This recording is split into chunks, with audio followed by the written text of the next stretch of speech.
मछली, छोटी मछली और बड़ा सबक। एक गहरी झील के शांत पानी में मछलियों का एक परिवार रहता था। झील का पानी नीला और साफ था और मछलियों को वहां हर तरह का आराम था। इस परिवार में एक छोटी और चंचल मछली भी थी। वह बाकी मछलियों से अलग सोचती थी और नई नई चीजें जानने के लिए उत्सुक रहती थी। उसकी माँ हमेशा उसे समझाती, पानी के ऊपर मत जाओ, वहां खतरा है, बड़ी चीलें और मछुआरे तुम्हें पकड़ सकते हैं। लेकिन छोटी मछली को ये बातें बेकार लगती थी।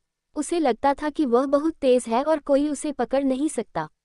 एक दिन छोटी मछली ने ठान लिया कि वह पानी की सतह पर जाकर देखेगी कि वहां क्या है। वह चुपके से तैरकर झील के ऊपर पहुंची। ऊपर की दुनिया उसे बहुत रोमांचक लगी। उसने सूरज की चमकती किरणें देखी, पानी पर तैरते पत्तों को देखा और हवा की हल्की लहरों का आनंद लिया। लेकिन अचानक उसने एक छाया देखी। यह मछुआरे का जाल था।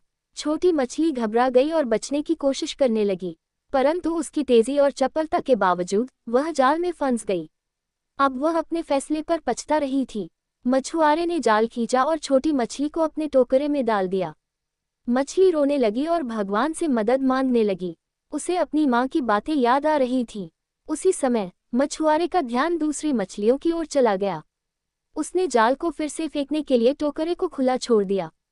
छोटी मछली ने इस मौके का फायदा उठाया और एक जोरदार छलांग लगाई। वह वापस पानी में आ गई। झील में लौटते ही उसने गहरी सांस ली और घर की ओर दौड़ी। उसने अपनी माँ से माफ़ी मांगी और कहा, माँ, मैं तुम्हारी बात नहीं मानती थी, लेकिन आज मुझे समझ में आ गया कि तुम्हारा हर शब्द सही था। मैं अब कभी ऐसी गलती नहीं करूँगी।